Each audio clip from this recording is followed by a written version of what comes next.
হাঁটতে হাঁটতে একটি গাছ দেখে থমকে দাঁড়ালাম। অশোক গাছ, বাসকটির ঝড়ে ভেঙে যাওয়া অশোক। একসময় কি ভীষণ ছায়া দিত এই গাছটা।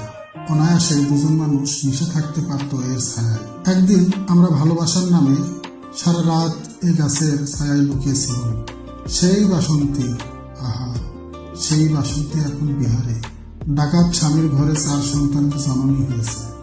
পুকুরের জলে শব্দ করে উঠল মাছের, আবার জিভ দেখালো সাপ। শান্ত স্থির বোকা গ্রামকে কাঁপিয়ে দিয়ে একটি এরোপ্লেন তখন উড়ে গেল পশ্চিমে।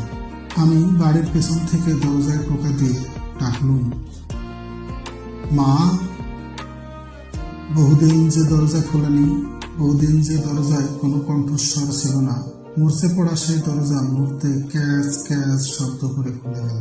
বহুদিন চেষ্টা করেও যে গোয়েন্দা বিভাগ আমাকে ধরতে পারেনি, চৈত্রের উত্তপ্ত দুপুরে অফুরন্ত হাওয়ার ভিতরে সেই আমি কত সহজেই একটি আলিঙ্গনের কাছে বন্দী হয়ে গেলাম। সে আমি কত সহজেই মায়ের চোখে চোখ রেখে একটি অবুঝ সন্তান হয়ে গেল।